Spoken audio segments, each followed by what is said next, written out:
Omar, for taking the time out and joining us this morning.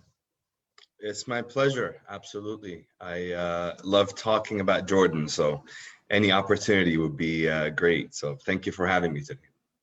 My pleasure. As I had mentioned, I was there in January of 2020, and I am looking forward to heading back. I really am. I'm looking forward to heading back as well. I haven't been in over a year now.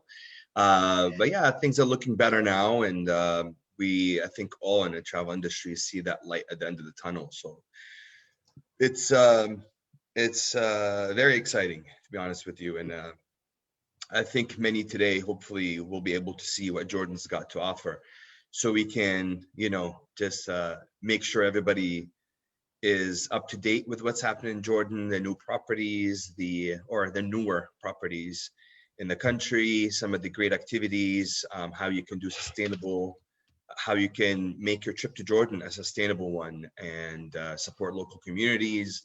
Some great news I have for everybody today. So I'm very excited about that. Okay.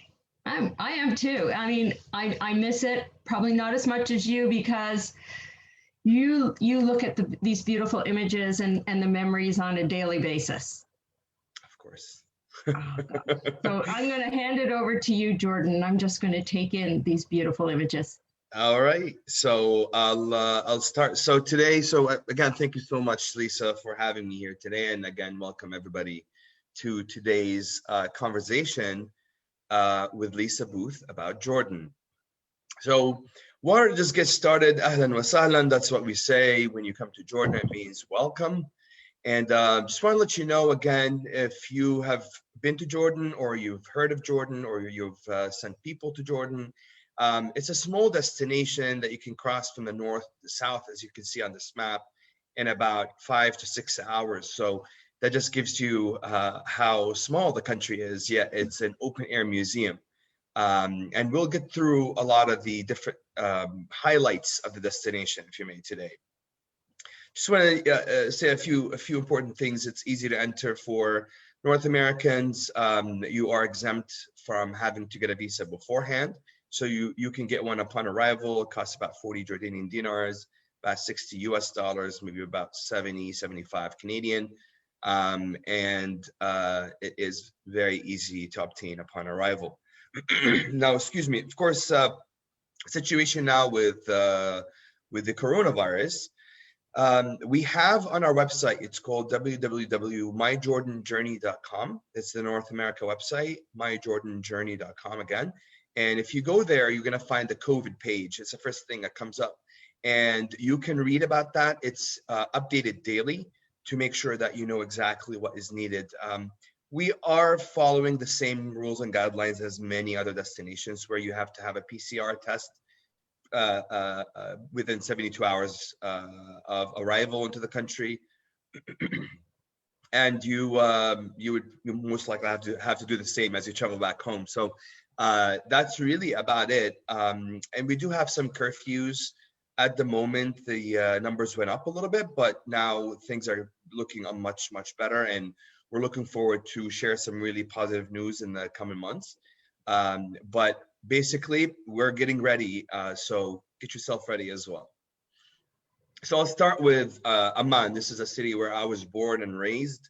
I love Amman. Amman is the beautiful contrast in between the new and the old. What you're looking at right here is something that's over 1,000 years old from the Islamic era. And this is also the same site. To the left here, you see those were Roman and Greek ruins. This site itself is one of the oldest continuously inhabited sites in the world, or Amman itself is one of the oldest continuously inhabited cities in the world. Parts of this site date back to the Neolithic era, over 10,000 years old. And that just gives you the magnitude of how ancient that piece of land is. And even to the, if you look to the bottom right of the screen, you see the Roman theater. That's just in the middle of downtown. You'll be walking, going to buy some spices from downtown, and you'll just be walking by a Roman theater that's 2,000 years old. It's just so great and beautiful. It is really well accessible. So Jordan is just historic, and we did everything we can to make sure that you get to enjoy it as a Jordanian. I think that's also one other thing that I really like. That's why I have Lisa wearing that hatta, is what we call, because we want you to feel, go to Jordan, feel like a Jordanian, and really get to explore the country. Some of the best things in Jordan are the food and the people. Actually, one fun fact is everybody that comes back, we as a tourism board would expect, right? When you look at data and you want to find out from results of what is it that attracts people to Jordan, it's Petra. That's what attracts them to it. But when they come back, what they tell you, what the highlight was, is the people. And then number 2 is the food. And number 3 is Petra, and so on. Which is very surprising to us. It was, right? Because when you're Jordanian, you don't know. But when you see how the international travelers really interact with our destination, it gives us a lot of insight. So expect to gain about 5 pounds if you're in Jordan for about a week. That is something we tell people, even though it's healthy food, it's just that you can't have enough of it. Great opportunities for cooking classes as well, getting to learn what it is that the Jordanian cuisine is like. It is very similar to many of the destinations around us. We call it Middle Eastern food. What's so great about it is that it is inspired by so many different nations and so many different cultures. And now we call it our own Jordanian cuisine. With the spices, from ancient times, because we were on the spice trade route, and we learned a thing or two from all those civilizations that lived through our time, lived through Jordan. So our cuisine is vast, is delicious, and very healthy. And if you have vegetarian clients, or if you are a vegetarian yourself, there's no compromise on quality of the type of food that you're going to have, which is a great addition, or a great attribute to it. Just to give you an idea, this is one of the museums. We have a few museums in Amman and in the country in general. But just to give you an idea, what you're looking at right now is the oldest known statue of a human figure in existence today. This is from 8800 BC. Just to give you an idea of how ancient that is. It comes from a place called Ain Ghazal, that's nearby to the citadel in Amman. And it's just one out of thousands of things that you can see in the Jordan Museum. If you're a car enthusiast, there is the Royal Automobile Museum in Amman as well, that has lots of cars that once were owned by the royal family that are all donated to this museum. And each car has its own little story in history in the last 100 or so years. And is an absolute delight to go and see.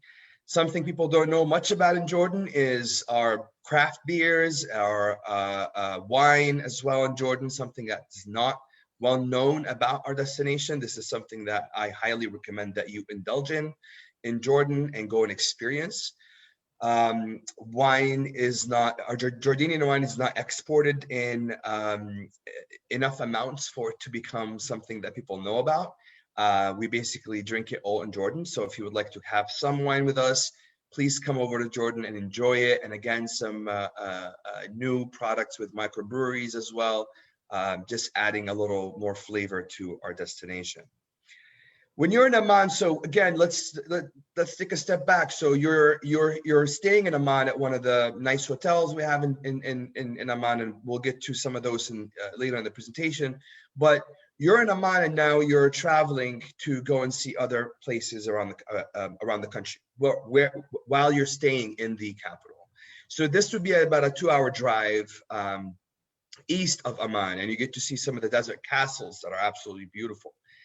One of those castles is called Qasr Amra, and with that one you can see some beautifully preserved, really well preserved frescoes that are over 1,000 years old, and you can see some of that great history. It is actually a UNESCO World Heritage Site as well, one of a few we have in the country.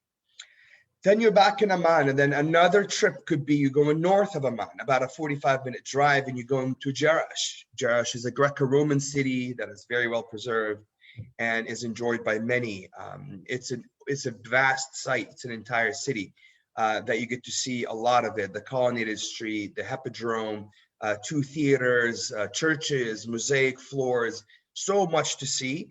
Make sure you budget a good amount of time, maybe half a day at least there to get to see that. And you could just see right here of how preserved it is. And it's Greco-Roman because it was a Greek site, then became a Roman site. And you can see the differences in the stones and the stonework and the different temples and structures that exist in that site.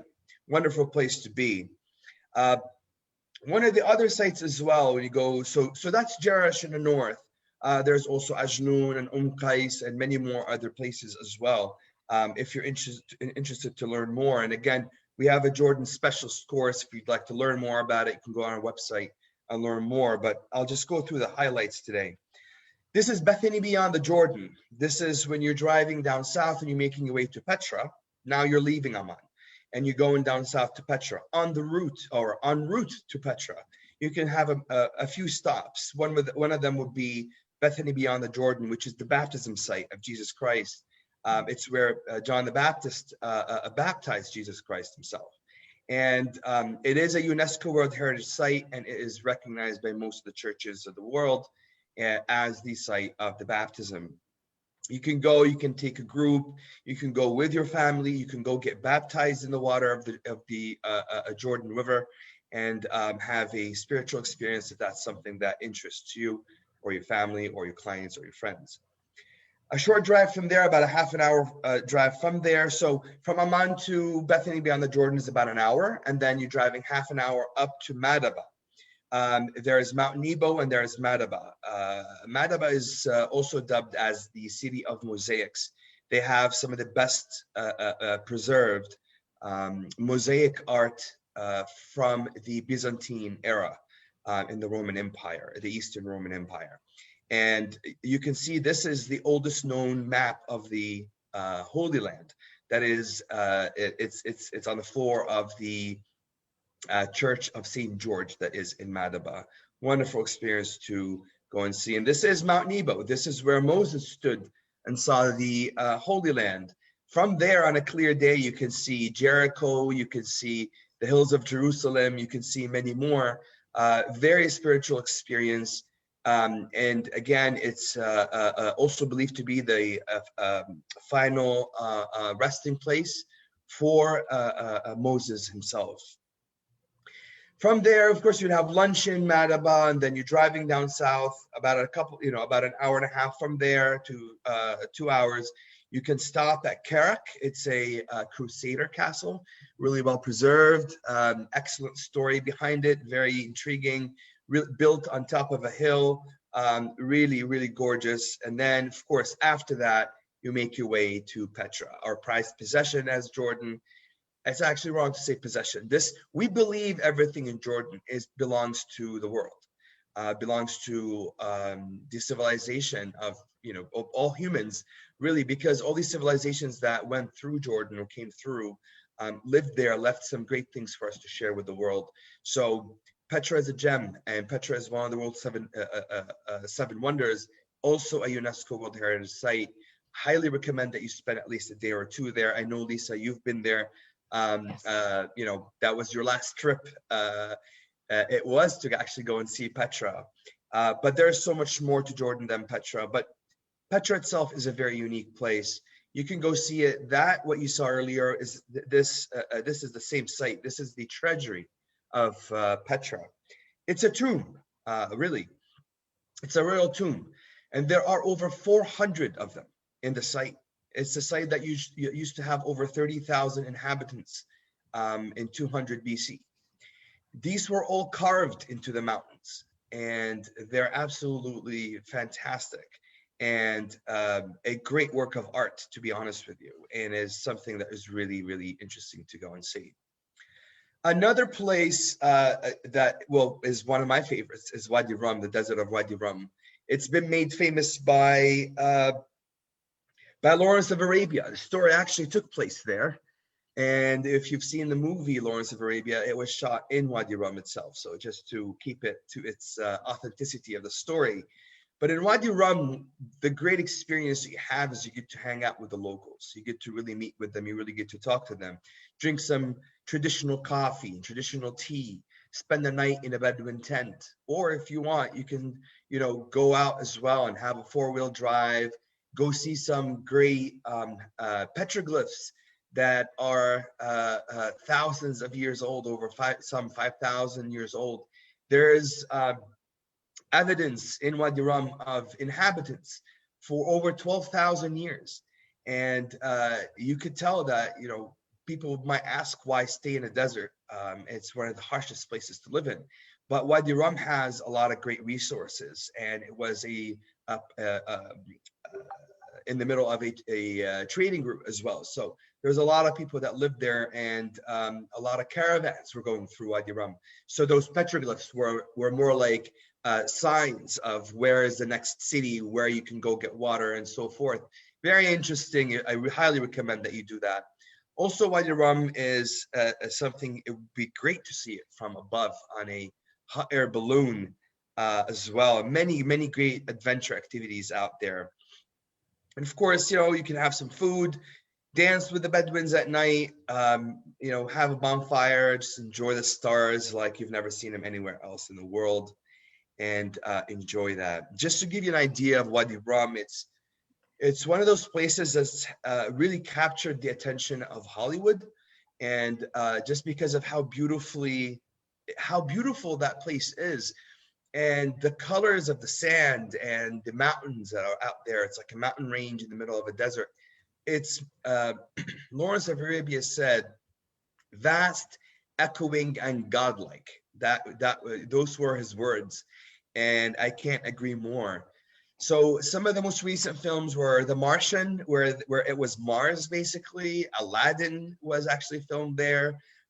So many more. Of course, we talked about Lawrence of Arabia, Indiana Jones, and The Last Crusade, and many more that are also coming up. People ask a lot about Wadi Rum and the bubble tents. This is a phenomenon that happened after The Martian, the film. And they call them the bubble tents, or they call them the Martian tents. And what's so great about them is you get a view of the stars at night as you sleep in your bed, and you have a shower and a bathroom and everything. And the accommodations are very, some are great, some are very high end, and some are a little bit more primitive.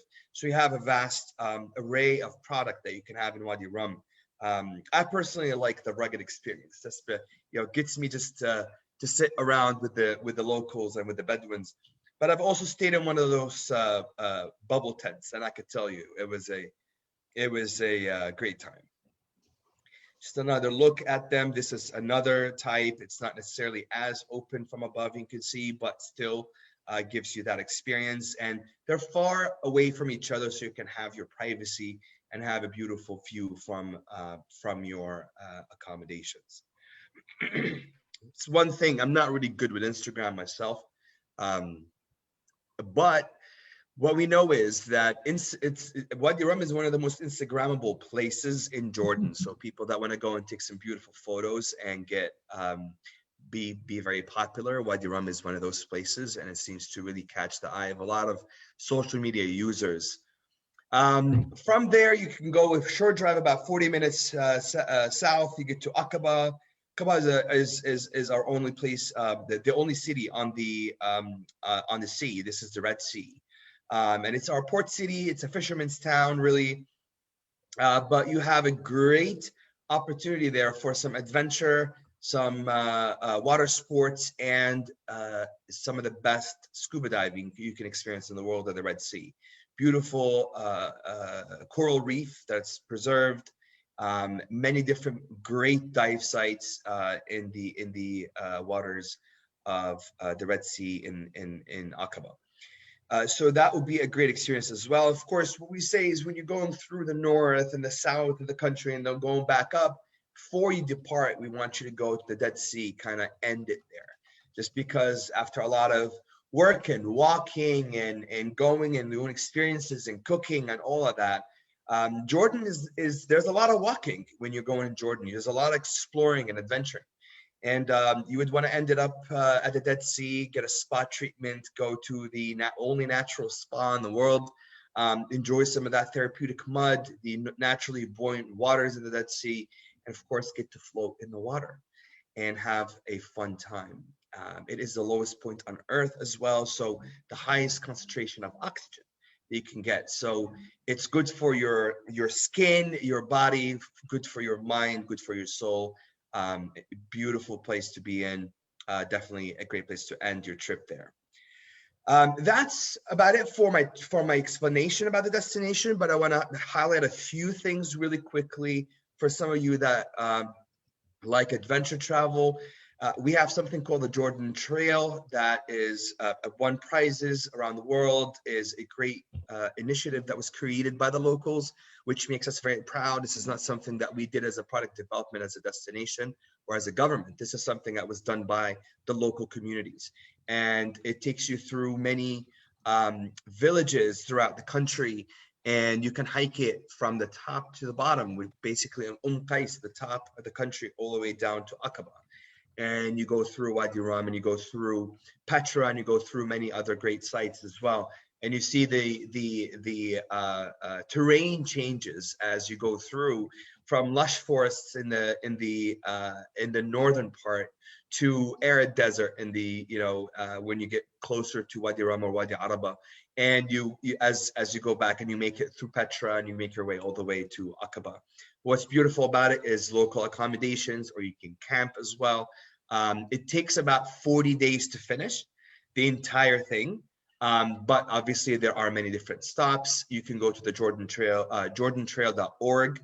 You can learn more about it. You could do segments of it. Obviously, you can have a local meal with a family and so forth. So this is what it looks like. It takes you through the whole country from north to south.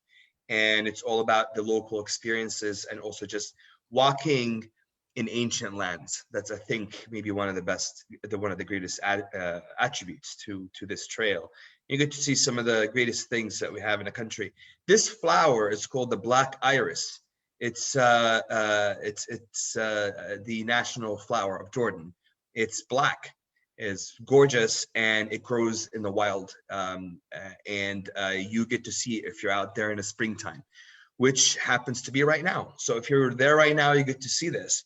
Of course, you can go through canyons with waterfalls, and there's great animal life you can see, and marine life and so forth. So adventure is a big thing. Another interesting product that also kind of came up organically was the Jordan Bike Trail. So if you're a biker, you can do, basically it mimics the Jordan Trail in many ways, but it's a bike trail, mountain biking. So, excuse me. So you could do that as well. And that's the website. So jordanbiketrail.com. Learn a lot more about that if that is of interest to you. One other thing as well that we've been promoting heavily is sustainable travel, meaningful travel. Because Jordan, again, if I go back to the earlier message that I sent to you guys, what I said was, people come back saying the people were the highlight, the people, the food, the local experiences. So we took it a step forward, and we partnered with an organization called Tourism Cares, and we created something called the Meaningful Travel Map. And you can find that on golocalJordan.com. Okay, maybe I'll go back to that one. So the website is right there, golocalJordan.com. It will take you to the Meaningful Travel Map. You can click on any of those experiences, and it will tell you what it is, when to go, what they offer. You can book with them as well. What's really nice about this as well is you can scroll down, go to their website, go to their actual dedicated page, and scroll all the way to the bottom, and you will see your actual social impact. How many people will be impacted by your visit there? Why they're making these things. These are either handicrafts, food, accommodations. So I'll go through a few. So this is Iraq Al-Amir Women Cooperative. You get to go and see how they make, it's weaving, done the ancient way, the traditional way. You can go to Beit Khairat Souf and get to have a great meal that is simple ingredients that are also cultivated from the local area that you get to enjoy, and the menu changes with the seasons as well. So what's available is what they serve you, and many other activities. Again, as I said, handicrafts, or you can also one of the a few of them on the map are actually accommodations. This is a Finan Eco Lodge, a award-winning eco lodge that is completely off the grid and is in the Wadi Finan area. You can walk around and actually go see some of the oldest copper mines in the world that are just a short walk from there, and get to engage with the local communities. So just a few more things just to give you an idea. The Fairmont is fairly new. These opened in the last 2 to 3 years. So if you haven't heard of them, these are some of the best new hotels that we have. Fairmont in Amman is amazing. The St. Regis also is a wonderful experience if you like luxury travel. The W Amman as well is a fantastic experience. They're great. Their staff is really, really well trained, and they if you know the brand W, you know what they're able to offer, and just with a Jordanian twist. And this is maybe more for the younger travelers as well. But it's nestled right in the heart of the city, and many great activities around this hotel. If you go to Aqaba, we have a luxury collection property there. It's called Al Manara. That is absolutely beautiful. It's on the water down in Aqaba. There's a golf course and a great community down in Aqaba in an area called Isla, where we also have a Hyatt Regency there that is really, really gorgeous. And of course, we have, if you would like to learn more about Jordan, if you're a travel advisor, please go to travelagentacademy.com/Jordan to learn more about Jordan and actually take the course. And of course, if you're a travel advisor, you can go to tiaconnect.net /agent/Jordan, and you can join our rewards program. And with that, I end my presentation. I hope you guys enjoyed it, and I open it up for Q&A and maybe just a discussion between you and I, Lisa. Well, I loved it, Omar. I did. And you're just such a wealth of information. And I know I had mentioned earlier that I was looking to take a group of people out in 2021. And I think that's going to be something that I'll revisit for early 2023, because I myself went during the month of January, which a lot of people don't think is a great time to travel. Their mind just, it's perfect. It's perfect. Mm-hmm. The weather is spectacular. You're not dealing with as many crowds. You really get the opportunity to take in the sights. And so I'm really looking forward to things picking up, and I'm setting my sights to very early 2023, returning, bringing a group with me and taking in the sights. And I just want to say that for those that joined us a little late, not to worry. This is being recorded and it'll be up on my YouTube channel. And if you have any trouble finding it, you can just drop me a line, or you can go to my website, which is travelbeyondthebeach.com. And you can revisit this wonderful presentation. So if anyone has any questions, please unmute yourself and jump right in. And if not, then I could always field any questions after the presentation and I can get back to you. So yeah. Do you have any questions, Lisa? Do I have any? Oh, Sean raised his hand. Okay, let's hear what Sean has to say. Ask a question, Sean? Yeah, thanks, Omar, for the presentation. Just had a quick question on Petra. I don't think I've ever seen photos of inside. Are you allowed to go in these caves? Like, could you expand on it a little more? So the very site that you're familiar with, which is the one I showed in that photo, is the treasury. And what it is, as I said, these are tombs. So what is in there is basically, it was a burial place. The site of the treasury itself you could see from outside, you could look inside. Can you enter? No, you used to be able to. I've been inside. I've been one of those lucky ones. But we stopped doing that because of, crowd management and to continue to preserve the site. So you can't walk inside, but you can actually stand and see how it looks like inside. It is just, so the plaster that's inside, it's a giant room inside. That's all it is. And the plaster has all gone, and all you can see is the chisel marks of them building it. And it's just like a perfect square. It's amazing. But while you're going through the site of Petra, there are some tombs that you can go and walk inside, and you can see some of those.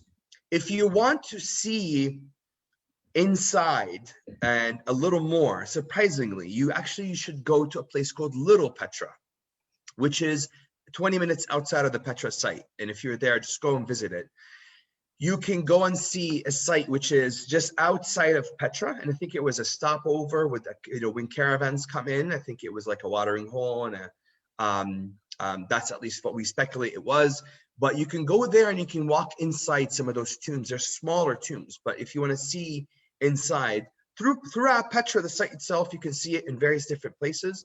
But in that one, you can see it a little bit more. But the treasury itself, you can't look at it inside. There is, though, the monastery that is a hike, though. You have to hike about 900 steps up as towards the end of the site of Petra, go up and down. That one you can actually stand and look inside, and you can see. So I hope that answers your question. Perfect. Yeah, thank you. You're welcome. We also had a question about Petra at night. Yes, so Petra by night is what we call it, and it is available Mondays, Wednesdays, and Thursdays. And what you do is you book it in advance, or when you're there, if you decide to go, you can go and book it. It's a silent tour that's organized by the site itself. So you buy a ticket, and you go at around 8 p.m.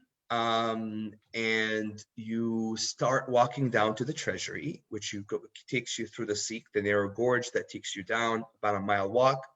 And when you reach there, you get to sit down. As I said, it's a silent tour, so you get to sit down in front of the treasury. As you're walking through the Sikh, you have candles lit all the way through. And then in front of the treasury, you have about 1,000 candles lighting it up. And there'll be one guide that will tell you a story of Petra and the kings at the time, and what inspired the building or the carving of the treasury tube as well. Some music. It's a great experience, and then you walk back. It's mesmerizing, really, to see it at night. And again, there aren't the big crowds. You're not going to be around standing taking photos. So you're really going in to just kind of soak in that experience. You are there in the presence of, all that past experiences and those people that lived through these times, and get to enjoy, just a little bit of peace in front of a world wonder. And I noticed Alyssa just made a comment. She really loved the presentation, and she's returned home to Canada after living in Jordan for 2 years. And now you've made her homesick. I'm homesick as well. But yeah, we're gonna go soon. We're gonna go very soon. It's just we waited this long. I think it's definitely worth waiting a little longer to make sure that we can go. Now, obviously, you can go to Jordan now as we speak, but as you all know, the restrictions are global, and we're all just waiting, all collaborating. I got vaccinated myself, and I advocate for that. So if you haven't had a vaccine yet, try to get one, and so we can all get back to our business as usual. Okay, well, if there are no other questions, I want to thank everyone for joining us this morning. And I really want to thank Omar for taking the time out. And again, if you have any questions, if anything comes to mind that you'd like to have an answer to, and I can't answer it, I will reach out to Omar on your behalf, or you can always write to him. His email is up there on the screen. And I want to thank everyone. Everyone have a lovely weekend. Thank you. It's a pleasure. Thank you, Lisa. Thank you, everybody, and have a great weekend. Okay, take care, everyone. Bye-bye. Bye-bye.